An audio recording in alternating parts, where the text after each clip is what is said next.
يا أيها الذين آمنوا اتقوا الله حق تقاته ولا تموتن إلا وأنتم مسلمون يا أيها الناس اتقوا ربكم الذي خلقكم من نفس واحدة وخلق منها زوجها بث منهما رجالا كثيرا ونساء واتقوا الله الذي تساءلون به والأرحام إن الله كان عليكم رقيبا يا أيها الذين آمنوا اتقوا الله وقولوا قولا سديدا يصلح لكم أعمالكم ويغفر لكم ذنوبكم ومن يطع الله ورسوله فقد فاز فوزا عظيما أما بعد إن أصدق الحديث كتاب الله وخير الهدى هدى محمد صلى الله عليه وسلم وشر الأمور محدثاتها وكل محدثة بدعة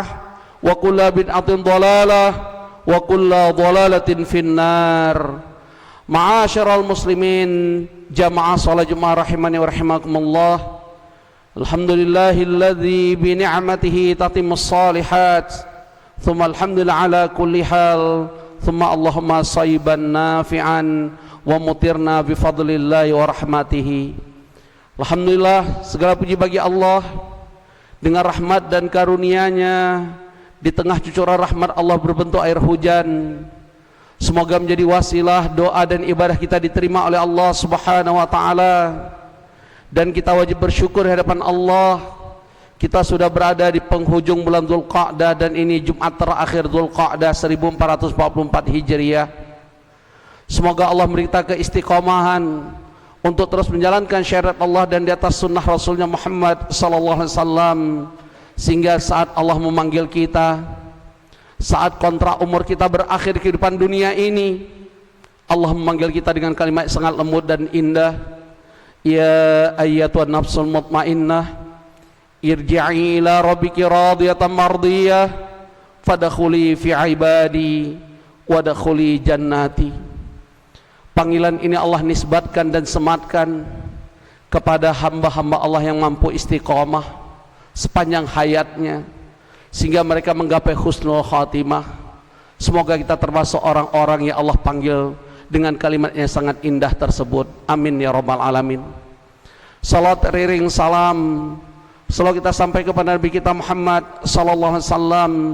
Semoga kita sebagai umat beliau mampu berittiba, menghidupkan dan mengamalkan sunnah-sunnah beliau sepanjang hayat kehidupan kita, karena hakikatnya makna mencintai Rasulullah sallallahu alaihi wasallam saat kita mampu mengamalkan dan menghidupkan sunnah. Sebagaimana sabda Rasulullah SAW dari Sahih Bukhari, man ahya sunnati faqad ahabbani wa man ahabbani wa kana mi fil jannah. Barang siapa menghidupkan sunnahku, mengamalkan sunnahku, dia telah mencintai aku. Barang siapa mencintai aku, dia berhak bersamaku dalam surga.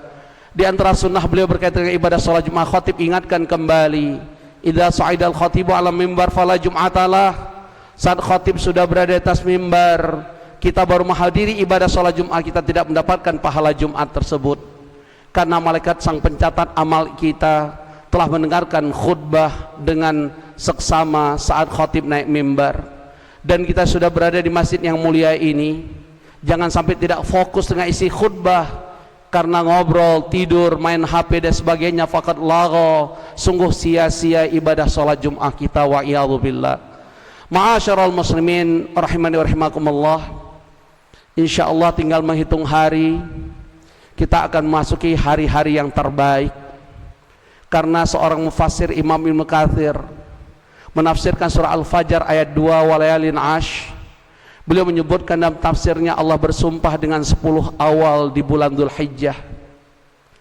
Karena di 10 awal bulan Dzulhijjah ada hari-hari terbaik, khususnya disebut dengan hari Arafah. Bahkan sehari sebelumnya disebut dengan hari Tarwiyah. Bahkan di hari Arafah, saudara-saudara kita yang sedang melaksanakan ibadah haji rukun Islam yang kelima, dan ini puncak ibadah haji. Al-hajju Arafah, la hajja liman la arafatalah. Puncaknya haji adalah wukuf di padang Arafah. Tidak sah haji seseorang tanpa wukuf di padang Arafah. Bahkan mereka yang sedang di ruang ICU sekalipun, mereka yang sedang menghadapi sakratul maut sekalipun, mereka dibawa ke padang Arafah dengan istilah safari wukuf. dan kita yang berada di tanah air, kita sangat disyariatkan, disunnahkan untuk melaksanakan yang namanya saum Arafah, karena keutamaannya, fadilahnya, kafir anhu as-sana al-madiyah wal atiyah, akan diampuni dosa-dosa kita oleh Allah setahun yang lalu dan setahun yang akan datang. Maka khotib ingatkan di khotib dan keluarga khotib dan kita semua, jangan sampai meninggalkan saum Arafah, yaitu di tanggal 9 Dzulhijjah. Bahkan yang terbaik apabila kita mampu berpuasa 9 hari berturut-turut di awal bulan Dzulhijjah, karena Allah bersumpah dengan hari-hari terbaik tersebut. Kalau berkaitan dengan malam, Imam Ibnu Rajab, seorang ulama, ketika ditanya mana lebih utama, 10 terakhir bulan Ramadan atau 10 awal bulan Dzulhijjah, jawaban beliau, kalau berkaitan dengan malam-malam, yang terbaik adalah 10 malam terakhir Ramadan, karena di dalamnya ada Lailatul Qadar. Kalau berkaitan dengan hari-hari yang terbaik, ada 10 hari di awal Dzulhijjah, karena di dalamnya ada disebut dengan hari Arafah. Wallahu a'lam bissawab. Ikhwani fiddin rahimani rahimakumullah, dalam surah Al-Kautsar di ayat kedua, kita mendapatkan perintah dari Allah, fasholli li rabbika wanhar. Di yaumun nahar, semua ulama sepakat dan ahli tafsir sepakat, yang disebut hari nahar adalah tanggal 10 Dzulhijjah, dan Allah memerintahkan kita untuk menyembelih hewan kurban, termasuk di hari-hari tasyrik, tanggal 11, 12 dan 13 Dzulhijjah. Bagaimana membangun spirit supaya kita di tengah kehidupan kita untuk selalu berkurban, bahkan bukan sekedar berkurban, kita berkurban yang terbaik tahun ini di hadapan Allah. Karena sejarah mencatat, 2 orang anak Adam saat diperintahkan berkurban oleh Allah, dua-dua berkurban, Qabil dan Habil. Tapi kita mendapatkan pemberitahuan, penjelasan, ternyata kurban Qabil ditolak oleh Allah. Jangan-jangan kurban kita selama ini selevel Qabil di hadapan Allah. Kita sudah merasa bangga, kita sudah berkurban. Bagaimana yang tidak berkurban? Kelompok apa dia? Qabil tidak, Habil tidak, berarti Qabil Qabil istilah di masyarakat. Kita yang sudah berkurban sudah diingatkan oleh Allah. Dalam catatan sejarah, kurban Qabil ditolak oleh Allah. Pertanyaannya kenapa? Apakah Qabil tidak ikhlas? Keliru. Selama ini saat keropak Jumat lewat, bukankah yang memberi goceng 10.000, 20.000 sangat ikhlas, bahkan ikhlas banget? Kenapa jarang 100.000? Karena kita merasa berat dan tidak ikhlas. Maka dari sinilah kita mendapatkan sebuah jawaban, bagaimana membangun spirit untuk selalu berkurban yang terbaik di hadapan Allah setiap tahun. Yang pertama, khotib ngajak diri khotib dan kita semua. Ada beberapa pelajaran yang bisa kita ambil untuk membangun spirit berkurban di dalam kehidupan kita. Yang pertama, hakikatnya saat kita mampu berkurban yang terbaik di hadapan Allah setiap tahun, berarti kita pandai bersyukur di hadapan Allah atas nikmat dan karunia Allah. Dan itu Allah jelaskan di surah Al-Kautsar di ayat pertama, inna a'tainakal kautsar, sungguh kami telah memberi kamu nikmat yang begitu banyak. Bahkan Allah tegaskan dalam surah Ibrahim surah 14 ayat 34, wa atakum min kulli ma sa'altumuh, betapa banyak permintaan kita yang telah dikabulkan oleh Allah. Wa in ta'uddu ni'matallahi la tuhsuha, jika kamu menghitung nikmatku hamba-hambaku, kata Allah, tidak ada seorang pun yang mampu menghitungnya, uncountable, terlalu banyak nikmat Allah. Tapi Allah menyebutkan surah Ibrahim 34, siapa manusia ini? Innal insana la zalumun kafar, sungguh manusia ini, kata Allah, makhluk yang sangat zalim dan tidak pandai bersyukur di hadapanku. Beli HP dia mampu, beli kendaraan dia mampu. Bahkan seorang jamaah khatib pensiunan BUMN tahun lalu memiliki rumah 2 lantai, tinggal di perumahan elit, nggak malu mengatakan, Ustadz, kelihatannya tahun ini saya tidak mampu kurban, padahal masih punya kendaraan roda 4 dan roda 2. Pada Allah bersumpah di surah Ibrahim ayat 7, orang-orang yang pandai bersyukur atas nikmat Allah, la in syakartum la azidannakum, akan ditambah nikmat oleh Allah. Tapi sebaliknya, orang yang tidak mampu bersyukur, tanda-tanda orang tidak mampu bersyukur, dia tidak mau berkurban, malu rasanya. Kita mendengar 10 tahun yang lalu seorang tukang sampah di Jakarta kurban seekor sapi, padahal dia tinggal di kolong jembatan. Khotib mendapatkan berita ini, malu rasanya. Khotib ikut kurban, tapi selama ini bukan kurban yang terbaik. Setelah mengikuti jejak tukang sampah, alhamdulillah Allah maha benar dengan janjinya. Fajazal insan ila ihsan. Hakikatnya setiap kebaikan itu akan dibalas dengan kebaikan oleh Allah Subhanahu wa taala. Ikhwani fiddin rahimani wa rahimakumullah. Berarti orang-orang yang tidak berpikir untuk berkurban setiap tahun, hati-hati. Dalam pandangan Allah orang yang tidak pandai bersyukur. Dan orang-orang yang tidak pandai bersyukur, Allah bersumpah, walain kafartum inna azabi lasyadid. Sungguh azabku amat pedih, kehancuran.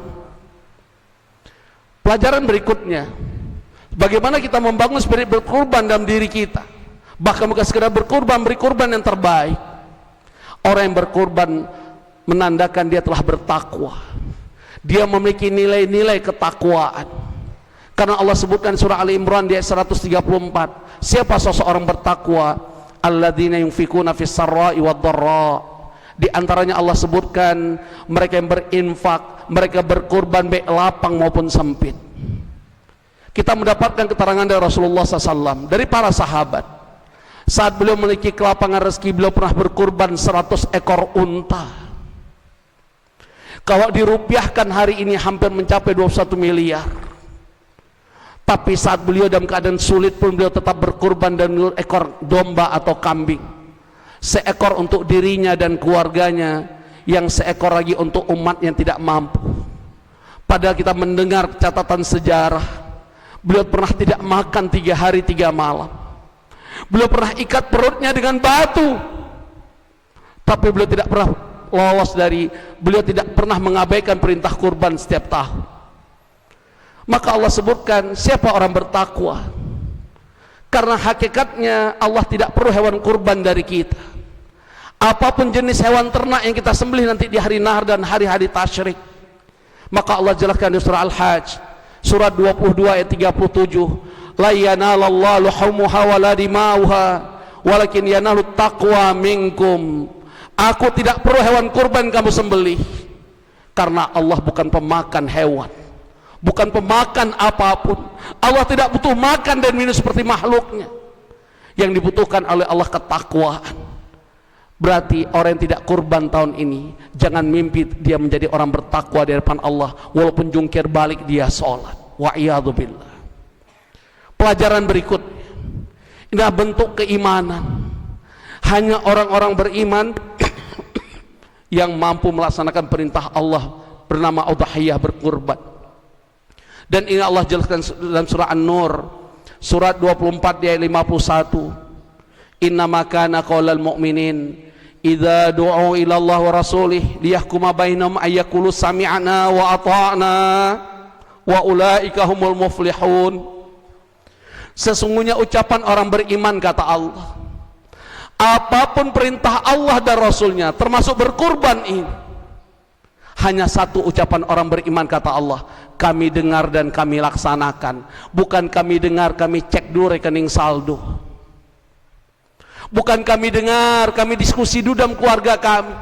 Bukan itu orang beriman.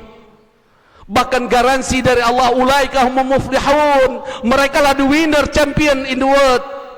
Siapapun yang mampu berkorban menjalankan segala perintah Allah, inilah sosok pemenang di hadapan Allah. Karena sosok faizun tidak harus memiliki kekayaan, tidak harus memiliki jabatan dan status sosial. Bukan itu parameternya di hadapan Allah. Bahkan Allah tegaskan dalam surah Al-Ahzab di ayat 36, wa ma kana lil mu'minin wala mu'minatin idza qadallahu rasul amra yakuna lahum khairah min amrihim. Enggak pantas, kata Allah, yang namanya orang beriman saat diperintahkan berkurban ada aja alasan. Lagi banyak kebutuhan, perlu untuk membayar sekolah anak, istri dan pasangan hidup membutuhkan.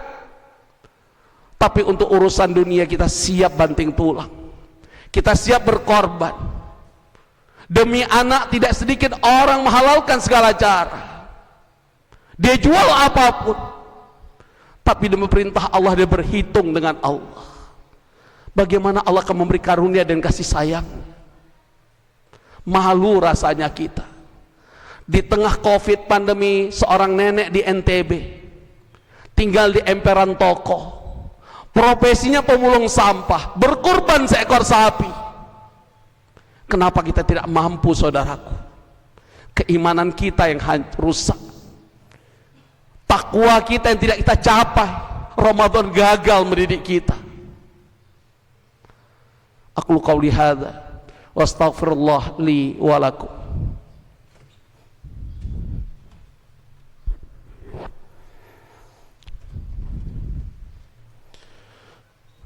Alhamdulillahi rabbil alamin.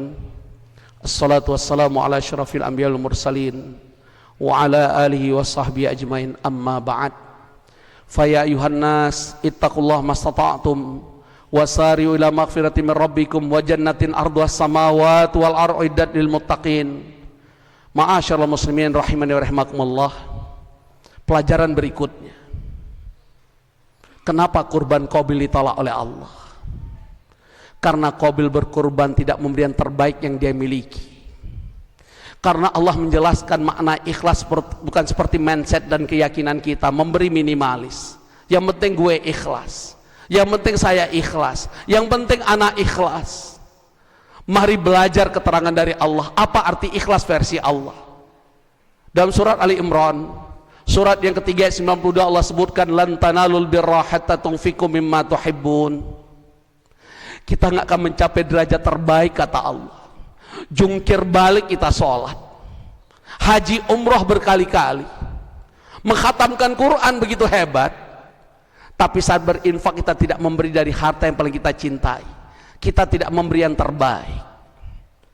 Maka sejarah mencatat, ya Allah berikan surat As-Saffat di surat 37 ayat 99 sampai dengan ayat 110. Bagaimana Allah mengajarkan Khalilullah Ibrahim alaihissalam, ayahanda kita, bukan sekedar hewan kurban yang Allah perintahkan untuk berkurban, tapi Allah perintahkan untuk menyembelih seorang anak yang sangat beliau harapkan siang dan malam. Rabbi habli minas salihin. Semua ahli tafsir dan ulama sepakat doa ini dikabulkan oleh Allah puluhan tahun, bahkan ada mengatakan 104 tahun baru doa ini Allah kabulkan pada yang berdoa seorang Khalilullah, kekasih Allah yang sangat dekat dengan Allah. Fabasyarru bi ghulamin halim. Kuberi kabar gembira Ibrahim, kuberi seorang anak yang halim, yang lembut, yang taat dan patuh kepada Rabbnya dan kepada kedua orang tuanya. Dan kelak anak ini akan menjadi utusanku. Tapi perintah Allah nggak main-main. Karena Allah tahu kecintaan manusia yang tertinggi adalah cinta pada anak, cinta pada keturunan. Maka filosofi kurban hakikatnya Allah menguji kita sejauh mana kita mampu menyembelih kecintaan dunia. Hanya untuk beli seekor kambing 3 juta masih berpikir kita. Untuk yang mampu punya kendaraan roda 4 untuk berpikir membeli seekor sapi hanya 20 juta masih berpikir kita. Nggak malukah kita dengan tukang sampah? Nggak takutkah kita kurban kita selama selevel Qabil? Karena saudaranya Habil memberi yang terbaik di hadapan Allah. Mari merenung khotib dan kita semua. Khotib tidak menunjuk jamaah, khotib bertanya di khotib dan untuk jamaah. Sudahkah selama ini kita berkurban yang terbaik di hadapan Allah? Pada Allah bersumpah dalam surah Ar-Rahman, hal jazal ihsan ilal ihsan. Semua kebaikan yang kita tanam, in ahsantum li anfusikum. Kebaikan yang kita tanam dalam diri kita, kita mampu memberi terbaik di hadapan Allah. Hakikatnya Allah bersumpah berjanji, feedbacknya akan dikembalikan untuk kita. Karena Allah tidak pernah menzalimi kita. Maka janji Allah banyak sekali dalam Al-Quran, di antara surah Al-Baqarah di ayat 245. Man dzalladzi yuqridullah qardan hasana fayudha'ifahu lahu at'afan katsirah wallahu yaqbidu wa yabsutu ilaihi turja'un. Mereka yang menginfakkan harta jalan Allah, termasuk berkurban, berhaji. Karena Rasulullah SAW mengingatkan kita, man kana sa'a wa lam yudhi falyaqribanna musallana. Orang yang punya kelapangan rezeki, beli HP mampu, beli pulsa mampu, punya kendaraan, bahkan dia pensiunan, tadi khotib sebutkan pensiunan BUMN, berani-berani mengatakan saya nggak bisa kurban tahun ini Ustadz karena banyak keperluan. Wa'iyadzubillah. Maka apa ancaman Rasulullah SAW? Jangan dekat-dekat tempat sholat kami. Mau sholat di mana dia? Kullu ardin masjidun. Karena hadis riwayat Muslim Rasulullah SAW bersabda, setiap jengkal bumi Allah masjid, tempat sujud. Berarti dia sholat di planet lain, di luar bumi ini. Wa iyadzu billah. Dan mereka yang enggan haji sama. Mangkano sa'ah falam yahuj falyamun insya yahudian atau nasranian.